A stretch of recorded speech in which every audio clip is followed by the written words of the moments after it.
오늘 하나님의 말씀은 이사야서 61장입니다. 이사야서 61장. 전체를 보도록 하겠습니다.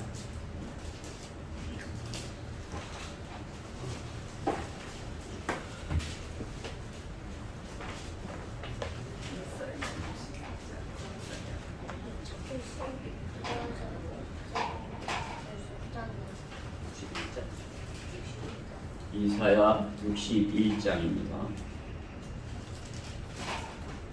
다 찾으셨죠? 제가 먼저 봉독하겠습니다. 주 하나님의 영이 내게 임하셨으니 이는 주께서 내게 기름을 부으사 온유한 자에게 기쁜 소식을 전파하게 하셨습니다. 그가 나를 보내심은 마음이 상한 사람들을 싸매고 포로된 자들에게 자유를, 갇힌 자에게 감옥이 열림을 선포하며 주의 기뻐 받으시는 해를 선포하고 우리 하나님의 복수의 날을 선포하며 모든 슬픈 자를 위로하고 시온에서 슬퍼하는 자들을 정하여 그들에게 재 대신 아름다움을, 슬픔 대신 기쁨의 기름을, 무거운 영 대신 찬양의 의복을 주어 그들로 주의 심으신 의의 나무들이라 불리게 하여 주께서 영광을 받으시려는 것이라. 그들은 오래 함께하였던 곳을 세울 것이며 전날에 허물어진 것들을 일으키고 또 함께 사것들과 많은 세대들의 허물어진 곳들을 공수할 것이라. 타국인들이 일어나 너희 양떼를 먹일 것이요 외국인들의 아들들이 너희의 경작자와 포도원 가꾸는 사람이 되리라. 그러나 너희는 주의 제사장들이라 불릴 것이요 사람들이 너희를 우리 하나님의 일꾼들이라 부를 것이라. 너희가 이방인들의 재물을 먹을 것이며 그들의 영광으로 너희가 너희 스스로를 자랑하리라. 이는 너희의 수치로 인해 배나 가질 것이며 치욕으로 인해 그들이 분깃을 즐거워할 것이니 그러므로 그들이 그들의 땅에서 배나 차지할 것이요 영원한 기쁨이 그들에게 있게 되리라. 이는 나 주가 고기를 사랑하고 내가 번제를 위해 한 고기라는 것을 미워하리니 내가 진리로 그들의 일을 인도하고 내가 그들과 더불어 영원한 언약을 세우리라. 그들의 씨가 이방인들 가운데서 그들의 후손이 백성 가운데서 알려질 것이요 그들을 보는 모든 사람들은 그들이 주가 복주신 씨인 것을 인정하리라. 내가 주를 크게 기뻐하겠으며 내 혼이 내 하나님을 기뻐하리니 이는 그가 구원의 의복으로 나를 입혀주셨고 그가 나를 의의 겉옷으로 바꿔주시어 마치 신랑이 장신구로 자신을 꾸민 것 같이 신부가 보석으로 자신을 단장한 같이 하셨습니다. 같이요. 마치 양이 자기의 싹을 내는 것 같이 동산이 거기에 뿌려진 것들에서 운이 돋아나게 할 것 같이 주 하나님께서 의와 찬양을 모든 민족들 앞에서 돋아나게 하시리라. 아멘. 하나님의 말씀이 임하여서 우리나라가 이렇게 되었으면 얼마나 좋겠습니까? 그렇죠? 천년왕국 때의 그러한 주님께서 재림에 오셔서 천년왕국의 그러한 일하시는 그러한 모습을 우리에게 알려주시는 것입니다. 오늘 본문의 말씀을 가지고 하나님의 일꾼이라 불려라 그런 말씀으로 하나님의 말씀을 전하겠습니다. 6절에 있는 말씀이죠. 하나님의 일꾼이라 불려라. 이스라엘 사람들에게는 하나님께서 민족적으로 다루시기에 일꾼들 이렇게 하시죠. 그러나 하나님께서 교회에는 성도들 각자에게 말씀하시는 것입니다. 개개인에게 하나님의 일꾼이라 불려라. 오늘 본문의 말씀을 위해서 하나님께 잠시 기도드리겠습니다. 사랑의 하나님 감사합니다. 이렇게 좋은 날씨 주셨습니다. 이웃 나라엔 태풍이 온다 이렇게 난리가 났는데 저희 나라 이렇게 화평케 해주시고 오늘 말씀과 같이 참으로 성경대로 믿는 그러한 그리스도인들로 인하여서 구하여 주시는 그러한 화평을 누리는 이민족 되게 해주시는 것 감사를 드립니다. 이민족이 깨닫고 참으로 돌이켜서 참으로 성경대로 믿고 또 한글 킹제임스 성경을 최종 권위로 받아들여서 참으로 진리의 지식을 만방에까지 전하는 그런 민족이 되게 해주시옵소서. 특별히 우리 신은선 자매님 내일 오빠들 만나서 복음을 전할 때 성령께서 역사하셔서 그들이 다 주님을 영접하고 구원받고 지옥의 심판으로부터 면하게 해주시옵소서. 또 오늘도 주님께서 주시는 말씀을 저희가 받고자 참으로 마음을 다하여 이렇게 주님 앞에 말씀에 앞에 앉았습니다. 부족한 종을 통하여 전해지는 말씀이 온전히 하나님의 말씀으로 이렇게 잘 임할 수 있도록 주님께서 역사하여 주시옵소서. 어리석은 종을 주님께서 붙들어 주셔서 오직 하나님께서 준비하시게 하신 그 말씀만을 오류 없이 잘 증거하게 인도하여 주시옵소서. 마귀의 방해로부터 저를 보호하여 주시옵소서. 온전히 주님께만 의탁드리며 우리 주 예수 그리스도의 이름으로 기도드렸습니다. 오늘 이사야 선지자를 통해서 61장에서 계시하시는 말씀은 우리와 함께 하시는 하나님 임마누엘의 하나님을 주님이 일하시는 그러한 모습을 보여주시는 것입니다. 주님은 일꾼으로 오셨다 이렇게 말씀하는 것입니다. 오늘 6절에 붉은 글씨로 있죠. 제사장 이렇게 다 일꾼들 이렇게 하는 것은 주님을 이렇게 거룩하신 분을 지칭할 때 하는 그런 고딕체로 이렇게 쓰는 것입니다. 주님은 그 주님이 오셔서 오늘 본문이 이렇게 61장에 보면은 앞에 1장 1절 부분은 초림의 말씀이죠. 그렇죠? 그리고 2절 앞절 말씀까지가 초림의 말씀입니다. 그런데 2절 후반에 복수의 날을 선포하며 이 말씀은 재림하신 주님의 말씀인 것입니다. 그러니까 주님의 초림과 재림을 동시에서 이렇게 한 장에서 이렇게 말씀하신 것입니다. 성경적인 그런 바른 진리의 지식을 알지 못한다면 이 모든 것을 나누지 못하고 초림에다 다 적용을 해버리고 하는 것이죠. 그래서 이 땅에 지금 이때 지금 이 성경대로 성경에 있는 이 말씀이 지금 이루어지고 있다 이렇게 하는 것이죠. 그러나 이 말씀은 재림하신 주님께서 자기 백성에게 이렇게 일하시는 그런 말씀을 전하시는 것입니다. 그렇지만 우리에게 어떻게 해요?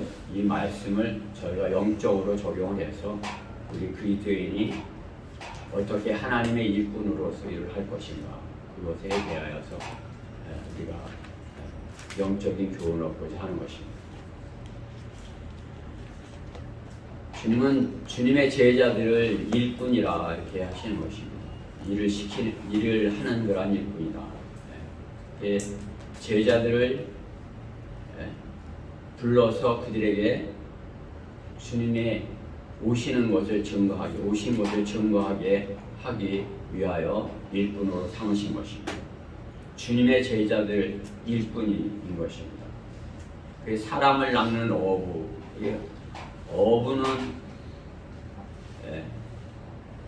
뭐 이제 일꾼 중에서도 이제 뭐 이렇게 낚시 이렇게 사람을 낚는다 그러니까 낚시꾼이 될 수 있겠죠. 그렇지만 낚시꾼이라고는 성경에 없어요, 그렇죠? 성경에서 일꾼 그러면은 성전에서 일을 하는 그러한 제사장을 말하죠. 성전에서 일하는 그러한 제사장을 일꾼이라 이렇게 하는 것입니다.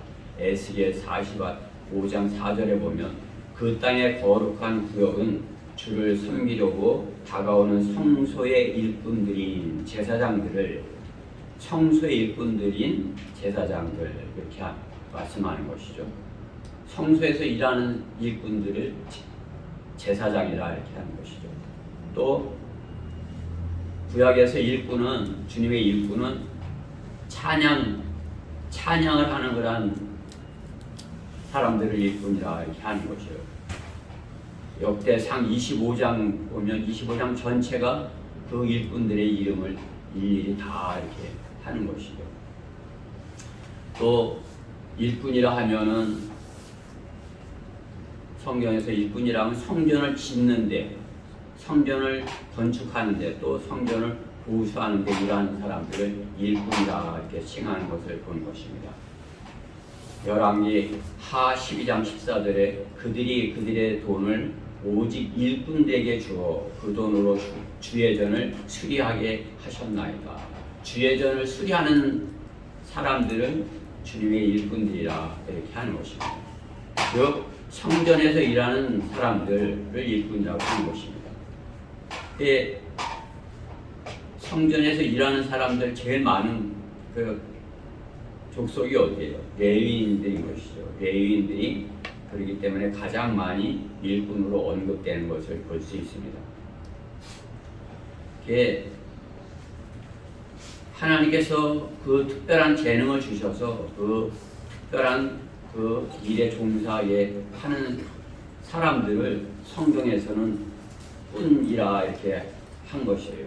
우리 이제 미니스터 이렇게 하지만 영어로 미팅해서 우리 성경으로는 꾼이라 이렇게 표현을 한 것입니다. 전문적인 능력을 가진 그러한 사람들이라 이렇게 하는 것입니다. 일꾼 말고도 성경에는 꾼들이 여럿이 있어요. 이제 제가 좀 이렇게 찾아봤는데 사냥꾼이 있어요. 사냥꾼. 그 사냥꾼 아무나 할 수 있어요. 우리 김포 스님 계시지만 총을 잘 쏴야 사냥 포수가 될 수 있죠. 또 활을 잘 쏴야 사냥꾼이 될 수 있을 것입니다. 특별한 그런 재능을 가진 것이죠. 또 심부름꾼이 있습니다. 심부름꾼이라고도 이제 한 5군데 이렇게 나오는데 심부름꾼은 또 특별하게 특별한 그런 달란트를 가진 것이에요. 그래서 그들은 심부름꾼들은 어떻게 해요? 자기가 전해야 될 것을 정확히 사실대로 전하는 사람들이 되는 것이에요. 가감 없이. 우리에게 성경이 온전하게 전해지는 것처럼 심부름꾼들도 어떤 심부름을 할 때 거기서 더하거나 빼고 하지 않냐고 정확하게 그 사실만을 전해야 하는 것입니다. 심부름꾼 그리고 요즘에 보면 이제 우체부 뭐 이렇게 우체부 요즘은 우체부도 뭐 별로 없지만 우체부 아저씨들이 택배하느라고 고생하시지만 그 우체부는 정확하게 그 편지를 전해주는 그런 사람이 있는 것이죠. 그런가 하면 정탐꾼이라고 있습니다. 정탐꾼도 이렇게 많이 나오는데 정탐꾼은 어떠한 재능을 가졌어야 될까요? 정탐꾼은 탐지를 해야 되니까 잘 들어야 될 것이에요. 그렇죠? 이렇게 살펴보고 잘 듣고 그 들은 것을 잘 가지고 올 수 있어야 정탐꾼이 될 수 있을 것입니다. 그리고 그 중에서도 또 제일 많이 나오는 것이 또 파수꾼이에요. 파수꾼이라고 이렇게 해서 아주 많이 나옵니다. 30번 이상 이렇게 나오는데 파수꾼은 어때요? 파수를 보는 사람이죠. 파수는 뭐예요? 이렇게 높은 망대에 올라가서 멀리 적이 오는지 아군인지 적인지 그것을 잘 봐야 되는 거 아니에요. 파수꾼이 되려면 어떻게 해야 되겠어요? 시력이 좋아야 되겠죠. 그렇죠? 시력이 좋아야 파수꾼이 내 일을 잘 할 수 있을 것입니다. 또 추수꾼이 있습니다. 추수꾼. 네, 추수꾼. 그러면 추수꾼은 뭘 잘해야 될까요? 추수 낫지를 잘해야 되겠죠. 이렇게 추수를 하려면 벼를 베든지 밀을 베든지 이렇게 벼려면 낫지를 잘 해야 됩니다. 요즘은 뭐 기계를 베지만 옛날엔 다 낫으로 벤 거 아니겠어요? 저도 농사 짓느라고 이제 해봤지만 낫질하다가 손이나 비는 거죠, 그렇죠? 손가락 하나 자를 뻔했어요. 낫지를 능숙하게 잘 해야 추수꾼이 될 수 있을 것입니다. 추수꾼이 있는가 하면 품꾼이 있어요. 품꾼도 많이 나오죠. 오늘 우리가 암송하고 있는 욥기 14편 6절에도 품꾼같이 이렇게 나오죠. 품꾼. 품꾼은 어떻게 해요? 그러니까 열심히 일하는 사람이 돼요. 품꾼은. 그러니까 요즘 말하면 잡부 같은 거죠. 뭐든지 시키는 일 그냥 잘 할 수 있는 거라고. 불려가면 그냥 그 시키는 일을 다 잘 할 수 있는 거라서 해야 되는 거죠. 저 같은 사람이 아닐까 이렇게 여겨집니다. 그런가 하면 장사꾼이 장사꾼이 있어요. 장사꾼은 뭘 잘해야 되겠어요? 수확을 잘 해야 되는 것입니다. 그리고 저울질을 잘 해야 되겠죠. 여기 저울질을 잘 해야 손해 보지 않고 이익을 남기면서 장사를 할 수 있을 것입니다. 성경에는 그렇게 이런 좋은 하나님께서 쓰임 받는 그런 일꾼들이 있는가 하면 좋지 못한 그런 일꾼도 있는 것을 봅니다. 가장 좋지 못한 꾼, 싹꾼이 있는 것이죠. 그렇죠? 싹꾼. 요한복음 10장 12, 13절에 보면 싹꾼이 나오는 것입니다. 말씀을 돈 벌기 위해서 사용하는 사람들을 싹꾼이라고 하는 것입니다. 그러니까 하나님의 말씀을 이용해서 돈을 벌려 하는 자들은 싹꾼이 되는 것입니다. 좋지 못한 그러한 꾼 중에는 사기꾼도 있습니다. 디모데 후서 3장 13절에 사기꾼. 그래서 요즘 뭐 사기꾼이 너무 많아갖고 다 사기꾼으로 보이는 것이에요. 저 사람이 나 사기치는 거 아닌가? 사람들은 다 그냥 상대방을 그렇게 못 믿고 사기꾼으로 보는 그런 세상을 살고 있는 것입니다. 그런가 하면 죄악의 일꾼이라 이렇게 있는 것입니다. 죄악의 일꾼. 욥기 34장에 보면 죄악의 일꾼 이렇게 8절 22절에 있습니다. 하나님의 일꾼에 반대인 것이죠. 하나님의 일꾼이 되어야 되는데 죄악의 일꾼이 되어서는 결코 안 되는 것이죠. 그런가 하면 하나님의 일꾼이라 하면서 기만하는 그러한 일꾼이 있는 것입니다. 고린도 후서 11장 13절에 그러한 자들은 거짓 사도들이요 기만하는 일꾼들이요 이렇게 말씀하는 것입니다. 자신들을 그리스도의 사도들로 가장하는 자들이다. 사도로 가장한다 이거죠. 내가 사도야. 근데 어떻게 해요? 주님께서는 기만하는 일꾼이다 이렇게 하는 거죠. 그야말로 하나님께서 쓰시는 일꾼의 반대인 것입니다. 하나님께서 일꾼에 의해 재능을 주신 것은 하나님의 사역에 쓰시기 위해서 주시는 것입니다. 하나님의 사역에 쓰기 위해서 우리에게도 재능을 일꾼 삼으시고자 재능을 주신 것이에요. 여러분 안에 하나님께서 주신 그러한 재능, 하나님의 일꾼 삼으시고자 주셨다는 사실을 먼저 아셔야 되는 것입니다. 그 일로 우리가 세상의 일도 하지만은 내가 잘하고 있는 그 일로 하나님께서 나를 하나님의 일꾼을 쓰시기 원한다는 그 사실을 아셔야 되는 것입니다. 그러한 일꾼의 의미는 무엇이에요? 일꾼, 미니스터, 일꾼의 의미는 성경에서 일꾼의 의미는 하나님께서 일꾼 삼으셨다는 것은 섬기는 자가 되라. 그 일로 너는 섬기는 자가 되라. 그것이죠. 일꾼이라는 의미인 것입니다. 그것이. 섬김을 받기보다는 섬기기를 잘하는 능력을 가진 자, 그 사람을 일꾼이라고 하는 것입니다.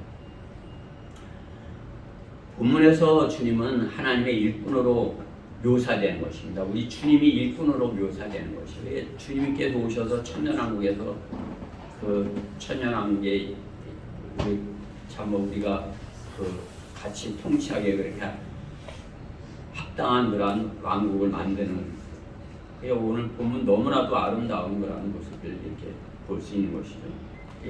이 말씀을 읽으면서 우리나라가 이렇게 됐으면 좋겠다, 그런 생각을 제가 몇 번이나 이렇게 했습니다. 주님께서 일꾼으로 묘사돼서 열심히 일하는 섬기는, 주님이 섬기는 모습을 보여주시는 것입니다. 주님은 그 무엇보다 생명을 살리는 일꾼의 모습을 백성들에게 정확하게 보여준 것입니다. 지금의 교회들은 빛을 잃고 복음 전파에 열정도 없어서 세상에서 잊은 바 되어서 일꾼들의 노릇을 하지 못하고 죽을성을 하고 있는 사람들을 웃겨주는 그런 일꾼, 웃기는 일꾼, 코미디언으로 여기는 그런 코미디를 하는 그런 일꾼, 목사를 훌륭한 목사라, 훌륭한 일꾼이다, 이렇게 하는 것을 보고 있습니다. 오늘 우리는 이러한 상황 가운데서 참으로 그 바른 일꾼이 없는 그러한 가운데서 우리가 어떻게 하면 바른 일꾼의 모습을 가질 수 있을까? 오늘 본문을 통해서 하나님의 일꾼이 되려면 어떻게 할까? 이렇게 살펴보자 하는 것입니다. 하나님의 일꾼이라 불리려면 첫째, 주께서 기름 부음 받은 일꾼으로 일하라입니다. 주께서 기름 부음 받은 일꾼. 오늘 하나님께서, 주님께서 예수님께서 하나님이신데 주님께서도 어떻게 해요? 하나님의 영이 임하셨다 하는 거죠. 주님께서도 침례를 받으셨지만 기름 부음을 받으셨다 말씀하는 것이죠. 성령이 비둘기같이 임하는 것, 그런 모습을 제자들에게, 백성들에게 보여주신 것이죠. 주님의 영이, 성령이 임하셔야 기름을 부으사, 주께서 기름을 부으사, 그렇죠? 기름 부음 받은 일꾼이 되어야 되는 것입니다. 주님은 성령의 기름 부으심으로 부으심을 통해서 성경을 통해서 증거하시는 것입니다. 성경 밖에 있는 것을 주님은 하지 않으셨어요. 성경이 오늘 말씀도 신약 성경에서 예수님께서 이 말씀을 인용해서 이렇게 말씀하는 것 아니겠어요?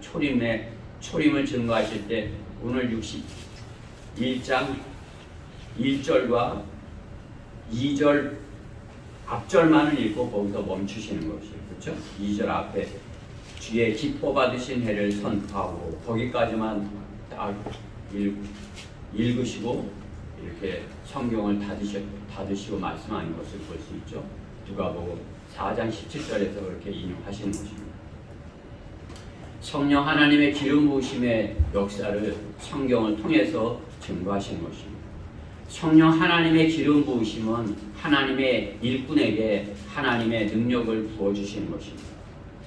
그렇기 때문에 하나님의 일은 성경을 떠나서는 입증할 수가 없는 것입니다. 주님께서도 성경 안에서 성경을 이루시는 그런 모습을 볼 수 있는 것입니다. 우리 또한 어때요? 하나님의 일꾼이라면, 주님께서 기름을 부으셨다면 성경 안에인 것을 증거하는 일꾼이 되어야 되는 것입니다. 성령님의 하신 일,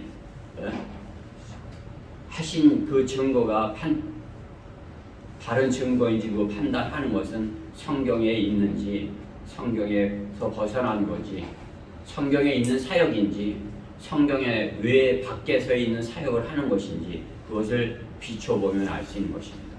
누군가가 하나님의 일을 한다면 그 사람의 성령 안에 있는 하나님의 말씀으로 하는 것인지 아니면 성령 밖에 있는 일을 하는 것인지 그것을 보면 우리가 그 사람이 하나님의 일꾼인지 기만의 일꾼인지 알 수가 있는 것입니다. 교회 일꾼들에게 기름 부으시는 성령님의 사역은 어떻게 주님의 몸 안에서 주님의 일꾼들로 일하여야 되는 것입니다. 주님의 몸 안에 교회 안에서 하여야 되는 것입니다. 주님의 기름 부음이 없는 일꾼은 자신의 육신적인 노력으로 주의 일을 열심히 해보려고 하지만은 성령의 기름 부으심이 없으면은 자신의 육신의 노력으로 해보려고 하는 것이에요.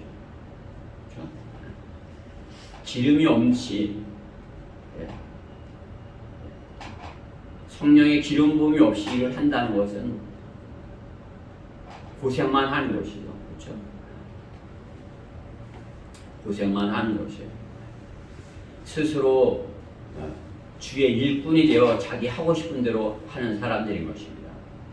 지금의 세대에 일할 것이 많은데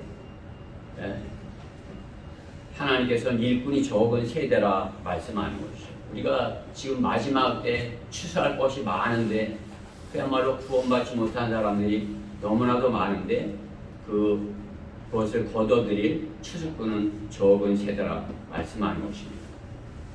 필라델피아 교회 시대에 열정적으로 복음을 전했던 필라델피아 교회 시대가 있었는데 그것이 그 열정이 식어진 라오디케아 교회 시대 미지근한 물과 같은 그런 그야말로 라오디케아에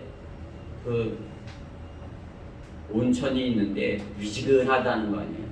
미지근해 먹으면 이렇게 토할 것 같은 그런 물이 나오는 온천이 있다는 게 있습니다. 라오디케아 교회. 그러니까 거기에 교회도 라오디케아 교회도 미지근한 그러한 교회를 보는 것입니다. 미지근한 교회. 그러니까 지금 교회들은 어떻게 해요? 복음 전하는 열정이 없는 것입니다. 열정적으로 나가서 복음을 전파하고자 하는 그런 열정이 없는 것을 보는 것입니다. 그야말로 라오디케아 교회 시대인 것입니다. 그러나 어때요? 주님의 제자들은 주님의 일을 열정적으로 이렇게 한 것을 봅니다. 열정적으로. 그러한 열정을 가졌기에 주님께서는 그들을 일을 할 때 열정적으로 하는 것이에요. 무슨 일을 할 때. 그러니까 어때요? 주님께서 그러한 자들을 부르셔서 기름을 부으셔서 주님의 사역에 사람을 낚는 업으로 그들을 쓰시는 것입니다. 누가 열정을 가지는 것입니까? 열정을 누가 가지겠어요? 우리에게 열정이 없다면 그 이유가 뭐겠습니까? 주님의 사랑함이 없다는 것이 주님이 나를 사랑하였다는 것이 그것이 별거 아니다. 그냥 그렇게 여기는 것이죠. 그냥 복음을 전할 때 그들이 받아들이는 모습을 보면 그것이 주님의 사랑이 그야말로 이렇게 성경에 있는 주님의 말씀이 자신에게 다가오는 거라 사랑이 하나님의 말씀으로 들려진다면 어떻게 해요? 그 뜨거운 사랑으로서 열정이 생기겠죠. 주님의 사랑을 뜨겁게 받아들이는 자, 그 사람이 열정적으로 주님의 일을 하고 또 그 열정적으로 주님의 일에 나서는 사람을 주님께서 기름 부으시지 않으시겠어요? 주님을 첫째로 사랑하는 사람인 것입니다.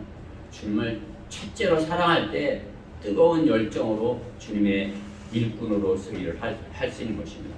세상을 더 사랑하는데 주님을 뜨겁게 사랑하는 그런 열정이 생기겠어요?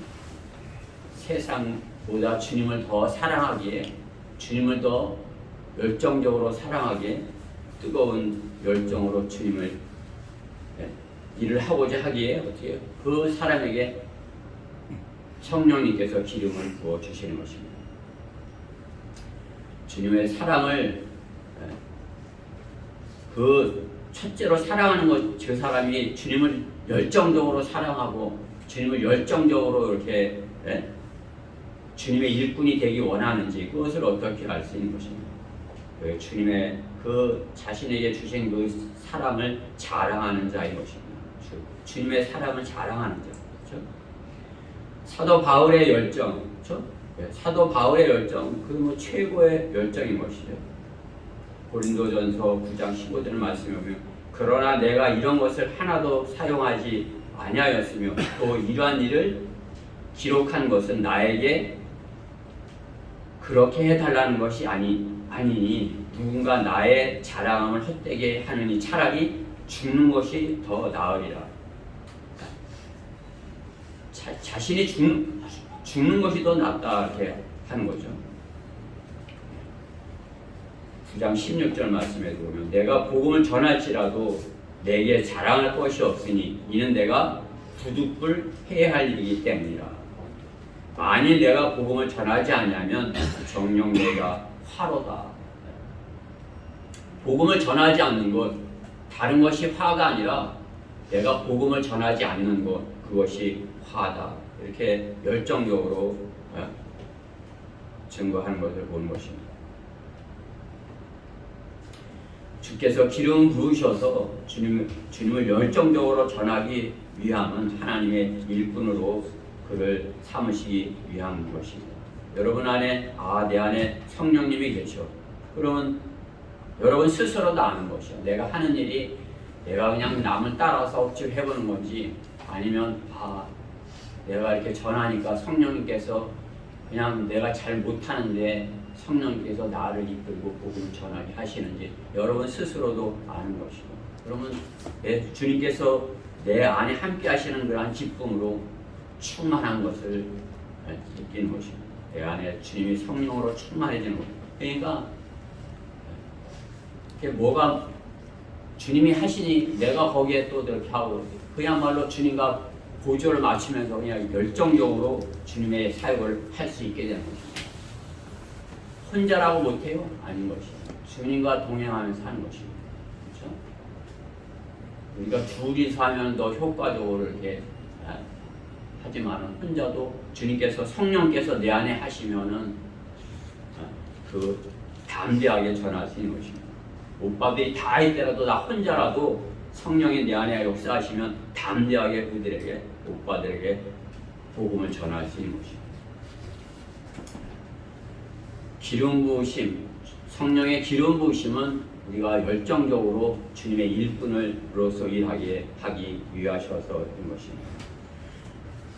하나님의 일꾼이라면 둘째, 주의 제사장으로서 일하라 입니다. 주님의 제사장으로서. 오늘 6절 말씀에 보면 주의 제사장들이라 불릴 것이요 이렇게 말씀하시죠. 그러나 너희는 주의 제사장들이라 불릴 것이요. 이스라엘 백성은 천년왕국 때 제사장 왕국의 백성인 것이죠. 그렇죠? 우리 그리스도인들 또한 왕 같은 제사장이라 주님께서 이렇게 하시지만 이스라엘 민족도 제사장들이라 이렇게 말하는 것이죠.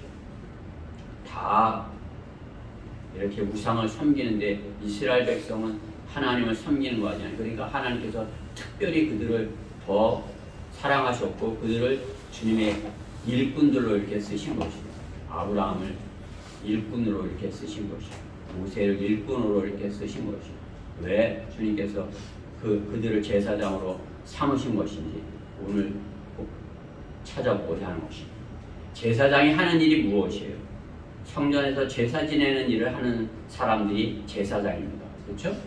구약시대에 성전에서 제사 지내는 일을 하는 사람들이 제사장이었죠. 모세 시대는 모세형 아론이 성막에서 제사장 일을 하였습니다.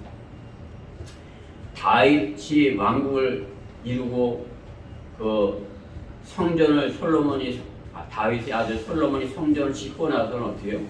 솔로몬 성전에서 레위의 아들들이 성전의 일꾼으로서 일을 한 것입니다. 하나님께서 이스라엘의 모든 백성을 섬기라고 레위 18을 통해서 그들을 제사장으로 삼으시고 제사장으로서 하나님을 섬기고 백성을 섬기라 이렇게 그들을 제사장으로 삼으신 것입니다. 그렇기 때문에 제사장들은 무엇이에요? 하나님과 백성들 그 사이에서 화해의 직분을 맡은 사람들인 거지. 화해의 직분. 레위 지파가 하는 성전에서 하는 일과 교회에서 예배 드리는 일과 동일한 것이에요. 구약 시대는 이스라엘 백성이 성전에서 제사를 드렸지만은 주님께서 십자가에서 피 흘리신 피로 교회를 사셨을 때 그 교회는 어떻게 해요? 주님께 예배를 드림으로써 그들이 예배 드린 자들이 제사장으로서 레위 지파가 제사장의 역할을 한 것 같이 예배 드리는 그 성도가 제사장의 역할을 이렇게 하는 것입니다. 그래 예배는 뭐예요? 예배를 서비스라고 이렇게 하는 것입니다. 서비스가 뭡니까? 봉사입니다. 봉사. 드리는 것이죠. 봉사.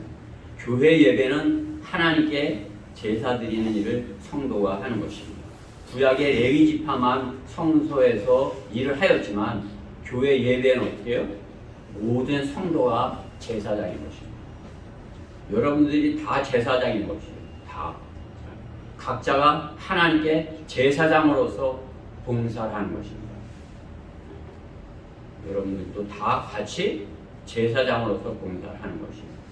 제가 말씀만 맡은 것이 다르지 다른 거는 다 똑같은 것입니다. 다 같은 모습으로 주님께 드리는 것입니다. 그 봉사하는 거란 것이 뭐 이렇게 특별한 계층만이 하는 것이 아니에요. 뭐 추기경이랄까, 뭐 신부랄까, 수녀, 뭐 또 뭐 이렇게 뭐 목사, 장로, 권사 이런 특권 의식을 가지고 그들만이 하는 것이고 평신도들은 뭐 이렇게 가까이 가지 못하는 그러한 것은 비성경적인 것입니다. 성도 각자가 예배에 일꾼으로 참여하는 것입니다. 일꾼으로. 기도하는 것, 찬양 드리는 것, 또 성경을 봉독하는 것, 헌금을 드리는 것, 또 대표기도 하는 것, 또 지체가 되어서 적극적으로 예배 의식에 참여하는 것, 일꾼이 되어서 하는 것입니다. 우리가 가정에서도 예배를 드려요, 그렇죠? 우리 가정에서 이제 특별한 일이 있으면 가정 예배를 드릴 수 있습니다. 그럼 어떻게 해요? 온 가족이 교회가 돼서 주님께 예배 일꾼으로서 참여하는 것입니다. 가정은 그러기에 가장은 그러기에 말씀을 공부하여 하나님의 말씀을 선포하는 역할을 할 수 있어야 되는 것입니다. 가장. 그 예배를 인도할 사람이 있어야 되잖아요. 그렇죠? 가정이라면. 그러면 그 예배를 인도할 사람은 어떻게 해요? 말씀을 맡은 자가 있어야 되겠죠. 가장이 그 역할을 해야 되는 것입니다. 그러한 가정들이 이렇게 여러 가정이 이렇게 그 지역에 있을 때 그 사람들이 모여서 교회를 이룬 것이 지역교회인 것입니다. 그 지역교회. 그 지역교회가 돼서 지역교회를 통해서 어떻게 해요? 좀 더 효과적으로 복음 전파의 사역을 하기 원하는 것입니다. 교회. 그 이제 눈에 보이는 그런 교회 뭐죠? 로컬 처치. 교회. 그 교회가 그 지역에 주님의 사역을 주님께서 맡겨주신 일을 감당하는 복음 전파의 일, 봉사하는 일, 구제하는 이런 것들을 감당하는 그러한 일을 하는 것이 교회가 되는 것입니다. 그것이 일꾼들이 하여야 하는 일인 것입니다. 여러분들이 우리가 예배 때 같이 참여하게 하기 위해서 우리가 같이 봉독하고 같이 서고 일어나고 앉고 또 찬양하고 반주하고 다 어떤 역할을 맡아서 같이 이렇게 다 참여하는 것은 우리가 하나 되어서 주님께 제사를 드린다, 예배를 드린다 그러한 의미에서 이렇게 하는 것입니다. 그러니까 여러분들이 예배에 있어서 더 성장해서 적극적으로 이렇게 예배에 참여를 해야 되는 것입니다. 교회 예배 드리는 일이 주로 주님을 섬기는 일인 것이죠. 화해의 직분을 교회에게 맡겼다. 성도들에게 맡겼다. 그것은 무엇이죠?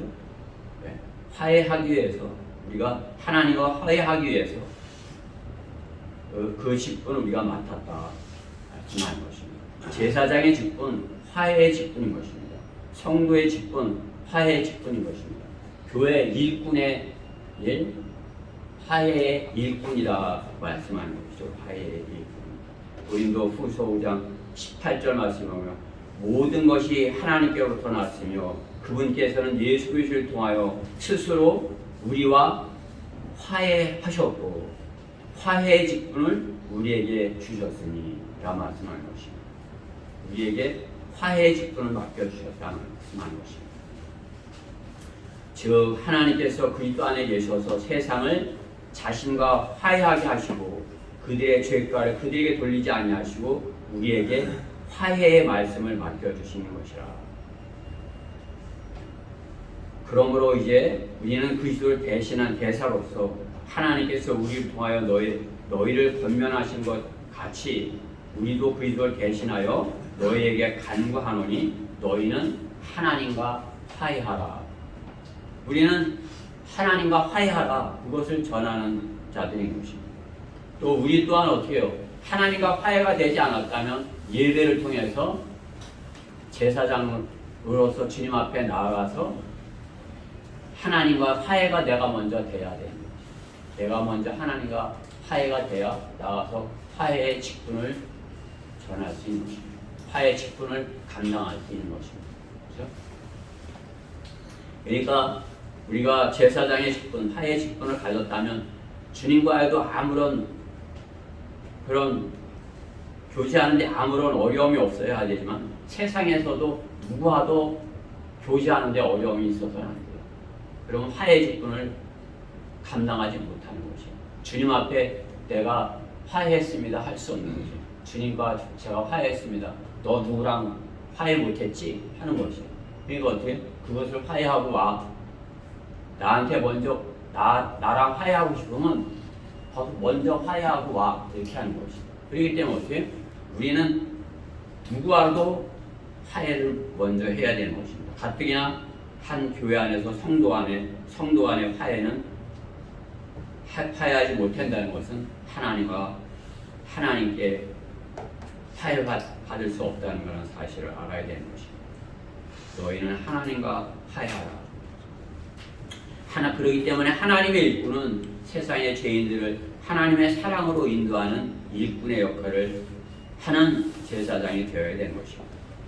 구약의 제사는 죄인이 하나님께 죄를 용서받는 제사를 드리느냐라면 교회의 예배는 죄인이 주님과 화해하는 최상의 순종의 표인 것이에요. 저는 못하겠는데요. 화해해 하는 것이죠.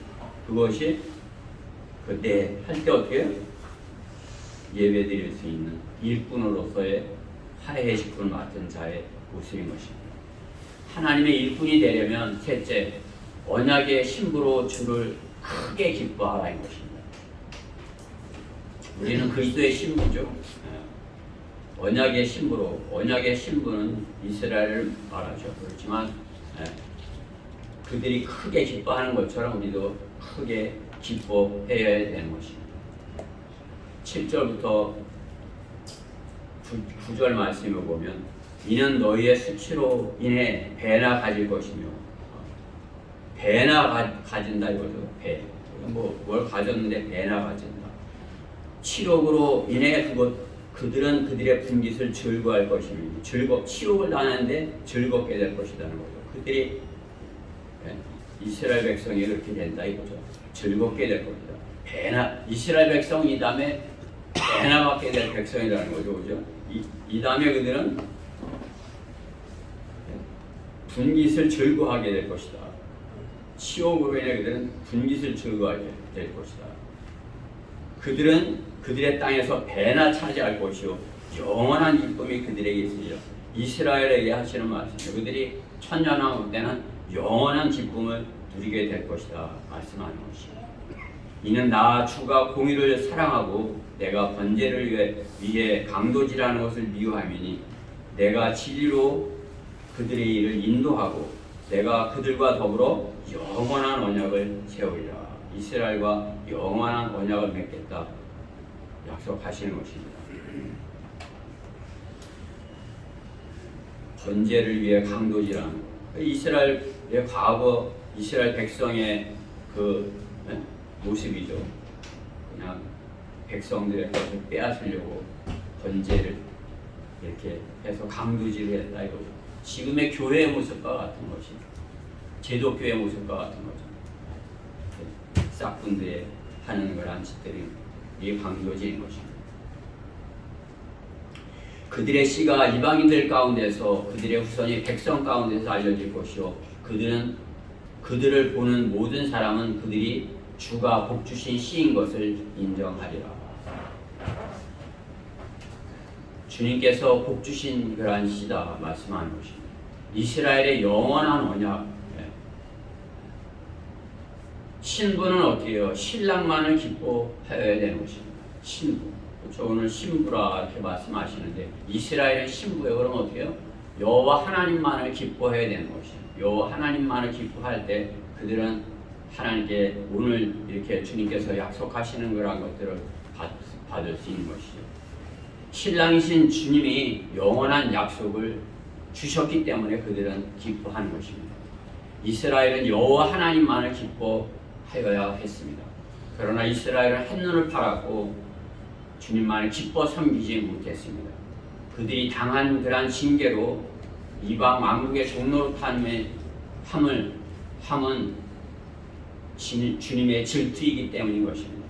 주님의 질투로 인해서 또 이방인들이 구원받을 수 있는 그런 교회도 이렇게 주님께서 이방인도 이렇게 구원받을 수 있도록 하신 것입니다.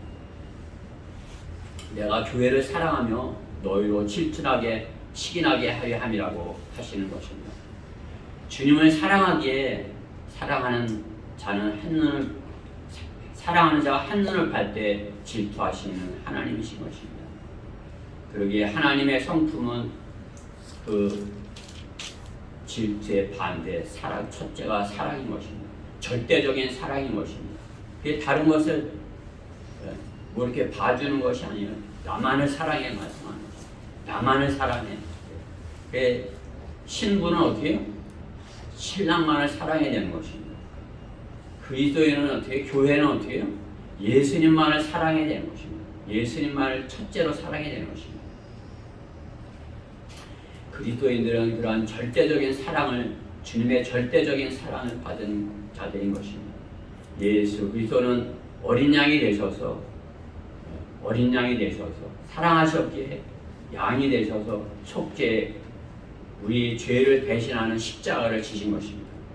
죄인들이 심판을 받아 지옥의 형벌을 당해야 하는 것을 예수님께서 대신하신 것입니다.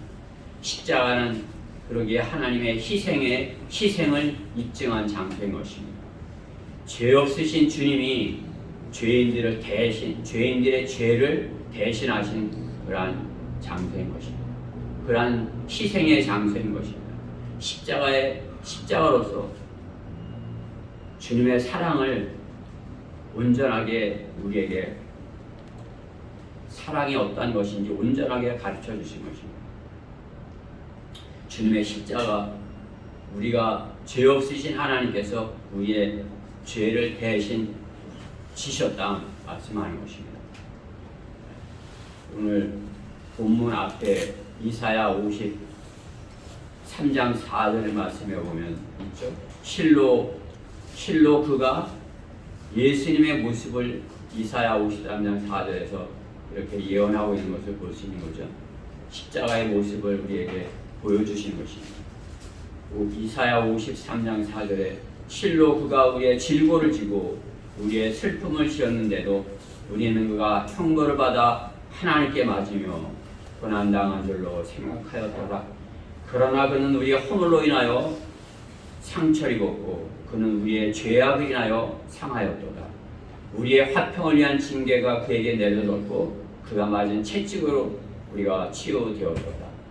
우리는 모두 양같이 길을 잃어 각자 자기의 길로 돌이켰으나 주께서는 우리 모두의 죄악을 그에게 지우셨도다.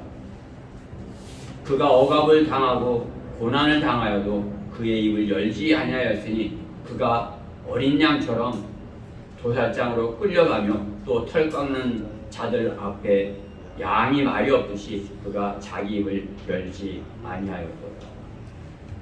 예수님께서 우리의 죄를 대신하여 구약의 제사장이 잡아서 드리는 그 어린 양이 예수님의 그 모습이 되었다 말씀하는 것이죠.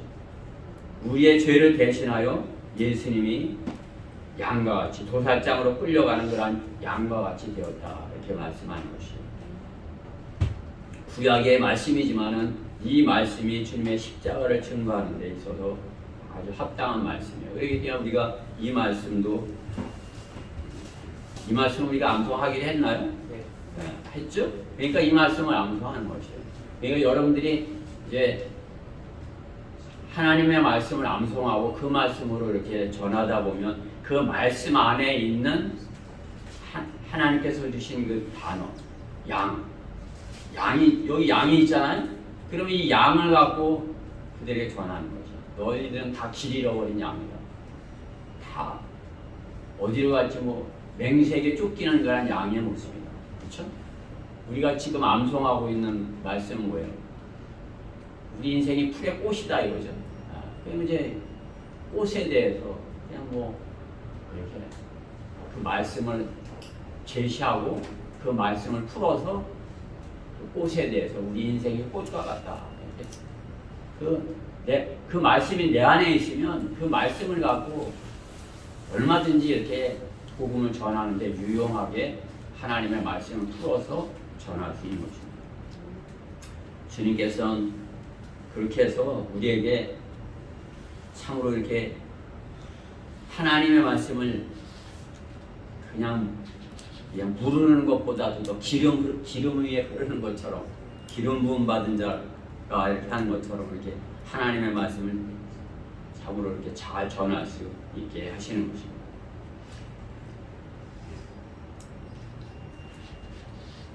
하나님의 말씀, 그 말씀, 십자가, 그것은 하나님의 사랑인 것입니다. 주님은 십자가에서 그 사랑을 가르쳐 주시는데 교사가 학교에서 학생들을 수학 가르치듯이 그렇게 가르친 그러한 지식이 아니라 십자가의 사랑은 스승이 제자에게 본을 보임으로 그 의미를 알게 하는 실제적인 실습의 섬김에 오는 것입니다. 실제적으로 그것 보여주신 거죠. 이것이 섬기는 것이야. 이것이 일꾼의 모습이야. 이것이 섬기는 자의 모습이야. 이것이 사랑을 전하는 것이야. 이렇게 가르쳐주는 것입니다. 주님의 사랑, 다 주신 사랑인 것입니다. 우리도 주님의 사랑을 안다면 어떻게 해요? 뭘 아깝다 생각하면 그건 사랑이 아닙니다. 그냥 다 줄 수 있는 그런 거. 다 줄 수 있는 그것이 참으로 사랑인 것입니다. 예. 뭐 우리 자매님 금식 못 이렇게 이제 기운이 없어서 못 한다고 이게 뭐 금식하기가 쉽지 않죠. 금식을 해보면은 나는 이제 못 먹잖아요. 그러니까 어떻게 해요? 내 사랑하는 사람이 이렇게 먹는 모습을 보면 대신 이렇게 만족함을 느끼는 걸 느껴봤어요. 내가 갖지 못하는 거, 내 사랑하는 사람이 이렇게 가질 수 있는 거, 그거. 이게 주님은 어때요? 본을 보여주신 것입니다. 사랑의 본을 보여주신 것입니다. 우리가 이론만으로 그 사랑을 아는 것이 아니라 그 본을 보일 수 있어야, 내가 그 본을 보일 수 있어야 그 사랑을 가르칠 수, 전할 수 있는 것입니다. 부모가 되면 어떻게 해요? 그 사랑을 자녀에게 가르칠 수 있는 것입니다. 부모가 되어보면 그렇죠. 자신의 먹어야 될 걸 어떻게 자신이 안 먹고 자녀를 위해서 주는 거죠. 그렇죠? 뭐 우리가 지금은 풍족하니까 뭐 다 같이 다 잘 먹지만 어떻게 더 이렇게 잘 좋은 것을 주기 원하는 거란 부모의 마음. 그렇죠? 자식은 이렇게 차려주면서 엄마는 왜 안 드세요? 아, 난 아까 먹었다. 이렇게 하는 게 배를 골마가면서 자식을 사랑한 마음에서 그렇게 하는 것 아니겠어요? 그렇죠? 그 자녀는 그 사랑을 배우는 것이에요. 그러면 커서 이제 아는 거죠. 철이 나면 아, 엄마가 나 이렇게 사랑했구나. 그렇죠? 부모의 사랑을 알면 하나님의 사랑도 알 수 있는 것입니다. 주님의 십자가의 사랑 알 수 있는 것입니다. 주님께서는 우리에게 자신의 모든 것을 십자가에서 내어주신 것입니다. 그것이 주님께서 십자가에서 섬기신 것입니다. 그렇죠? 주님의 제자들을 또 주님의 백성들을 섬기기 위하여서 주님은 그렇게 오셔서 말씀만 하지 아니하시고 주님께서 오셔서 그냥 구약 성경에는 하나님의 말씀만을 전했어요. 말씀만 하셨습니까? 아니에요. 주님은 실제적으로 병을 고쳐주시고 또 마귀를 쫓아내 주시고 또 문둥병을 고쳐주시고 소경을 눈뜨게 해주시고 이렇게 하셨죠. 그 주시고 그냥 다 주시고 싶어 하신 거죠. 뭐 주실 수 있는 건 다 주신 거죠. 그렇죠? 예, 결국은 주님께서는 자신의 몸을 십자가에 내 주신 것이 그 사랑을 직접 보여주신 것입니다. 골로새서 1장 20절에 있는 말씀과 같이 그의 십자가의 보혈을 통해 화평을 이루고 땅에 있는 것들이나 하늘에 있는 것들이나 그에 의하여 모든 것이 자신과 화해하게 하시려는 것이라. 모든 것이 땅에 있는 것이나 하늘에 있는 것이나 모든 것이 화평을 이루게 하기 위하여 이렇게 하셨다 이거죠. 주님께서는 다 이루어 주신 것이에요. 사람들이 받아들이지 않았을 뿐인 것이에요. 마귀는 이미 패배한 것이에요. 그가 이제 온전히 패배할 때가 이제 주님의 재림 때에 임하는 것입니다. 주님의 십자가 섬김의 십자가인 것입니다. 주님께서 일꾼으로 하신 일 섬기신 것이에요. 십자가에서 섬기신 것입니다.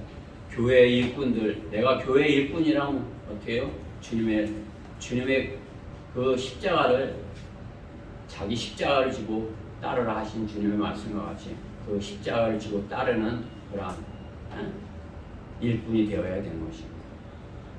결론적으로 사람들이 나를 어떠한 일꾼으로 부를까? 그것이 사람들이 나를 어떠한 일꾼으로 여기는가?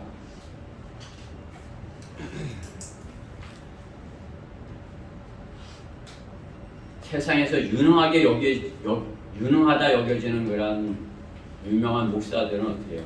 하나님 보시기에는 반대인 것입니다. 싹뿐일 수 있는 것입니다. 그죠? 반대인 것입니다. 세상의 안목과는 반대인 것입니다. 나는 세상에서는 그들이 이렇게 조롱하고 비웃고 그러는지 알지 몰라도 주님께서는 나를 신실한 일꾼으로 참으로 이렇게 주님께 인정받는 일꾼으로서 이렇게 될 때, 그러한 일꾼이 될 때 정말 그 일꾼이 주님의 일꾼인 것입니다. 우리는 일꾼이 되어야 되는 것입니다. 세상에 여러 가지 그러한 꾼들이 있고 또 천직들이 있고 그리고 좋은 꾼 말고 이렇게 사람들이 높여 부르는 의사, 판사, 검사 이렇게 사자 부르는 그런 사람들이 있죠. 그러나 세상은 그들을 그렇게 높여 부를 수 있도록 우리는 하나님께 주님의 일꾼으로 너는 나의 일꾼이야, 너는 나의 복음의 일꾼이야, 이렇게 주님께 그렇게 불리는 자들이 되어야 할 것입니다. 주님의 일꾼들은 오늘 이사야 61장에는 그런 말씀과 같이 주님의 초림과 또 주님의 재림을 성경적으로 잘 구분하여 알고 증거하는 그런 일꾼이 되어야 되는 것입니다. 그거 잘 나눠 구분하지 못하면 가서 이제 잘못된 거를 전하면 그것은 주님께 책망받는 일꾼이 될 수 있다는 사실입니다. 그리스도인은 주님이 부활하셨음을 증거하고 다시 오실 것을 증거하는 일꾼이 되어야 되는 것입니다. 주님께서 곧 오실 것이다. 그것을 우리가 교회 안에서 우리끼리만 이제 주님 곧 오실 것이야 이게 아니라 나가서 이제 세상 곧 끝나가는 것이야. 주님이 곧 오셔. 그러면 처음 오셨을 때는 그분이 화평케 하고 이렇게 십자가를 지고 오셨지만 다시 오실 때는 심판하실 심판주로 오실 것이야. 이렇게 증거할 수 있는 그런 일꾼이 되어야 되는 것입니다. 바울은 에베소서 3장 6절에서 이렇게 자신이 일꾼됨을 증거하는 것입니다. 이는 이방인들이 복음을 통하여 그리스도 안에서 공동 상속자가 되고, 그렇죠? 공동 상속자, 한 몸이 되며 주님과 한 몸이 되며 그 약속의 동참자가 된다는 것이니라. 이로써 그분의 능력이 효과적으로 역사하신 대로 내게 주신 하나님의 은혜의 선물을 따라 내가 이 복음의 일꾼이 되었노라. 이렇게 간증하는 것이에요. 자기는 복음의 일꾼이다. 우리도 바울을 따라서 저도 복음의 일꾼입니다. 저도 주님의 복음을 전하는 열정적인 그러한 일꾼이 되기 원합니다. 주님의 복음을 화해의 복음을 전하는 그러한 화해의 일꾼이 되기 원합니다. 주님의 그 섬김, 십자가의 섬김을 나도 지고 따르는 그러한 섬김의 일꾼이 되기를 원합니다. 그런 복음의 일꾼이 되겠다. 이렇게 주님 앞에 열정적으로 다가서야 되는 것입니다. 오늘 우리가 주님 앞에 나와서 그냥 왔다가 가는 것이 아니에요. 주님께 나를 드린다 하고 하는 거죠. 그것이 양이 드려지는 것 같이 우리가 지금 주님께 드려지는 거예요. 교회가 주님께. 그럼 주님께서 받으시는 것이에요. 그게 순종해야 받죠. 그렇죠? 순종하지. 불순종은 주님께서 받으실 수 없죠. 그냥 나는 싫어요, 안 해요. 그죠? 우리가 다 순종하고 주님의 말씀을 받아들인다면 주님의 일꾼으로서 복음의 일꾼이 되는 것입니다. 그러한 복음의 우리 모두가 그러한 복음의 일꾼으로 주님께 이렇게 불려지길 바라서 복음의 일꾼으로 주님의 일꾼으로 하나님의 일꾼으로 불려지길 원해서 이 말씀을 증거했습니다. 다 같이 디모데후서 2장 15절 말씀을 같이 찾아보고 설교를 마치도록 하겠습니다. 그렇게 우리가 부끄럽지 않은 일꾼이 되어야 할 것입니다. 그렇죠? 디모데후서 2장 15절 다 찾으셨죠? 못 찾으시는 분은 암송하니까 안 찾으시는 거죠? 디모데후서 2장 15절 다 같이 한 목소리로 공독해 봅시다. 시작. 내가 진리의 말씀을 올바로 나누어 자신이 하나님 앞에 부끄럽지 않은 일꾼으로 인정받도록 공부하라. 부끄럽지 않은 일꾼으로 주님 앞에서 부끄럽지 않으되 세상에서 부끄러운 건 괜찮은 것이에요. 우리는 주님 앞에 부끄럽지 않은 일꾼이 되도록 하나님의 말씀으로 잘 공부해서 주님께서 참으로 인정하는 열정적인 일꾼, 화해의 일꾼, 섬김의 일꾼이 다 되는 우리 대전 성령 침례교회 지체들 모두 되기를 바라서 이 말씀을 전했습니다. 기도드리겠습니다. 사랑의 하나님 감사합니다. 저희들 참으로 주님을 몰랐으나 주님께서 부르셔서 구원하시고 또 주님의 보혈로 깨끗하게 씻으셔서 주님의 일꾼으로 이렇게 삼으셨습니다. 참으로 주님께서 저희를 일꾼으로 삼으신 것은 주님의 사역을 위해서 제사장이 되고 또 주님의 일을 지체로서의 주님의 일을 감당하기 위해서 저희를 이렇게 일꾼으로 삼으셨습니다. 저희는 주님의 다 일꾼들입니다. 주님의 일꾼으로서 주님의 말씀에 순종하여서 또 오늘 말씀과 같이 되어서 참으로 이렇게 화해의 직분을 잘 감당하는 일꾼들 모두 되게 해주시옵소서. 이 말씀이 우리 성도들 안에 온전히 임해 주시길 간절히 기도하며 우리 주 예수 그리스도 이름으로 기도드렸습니다.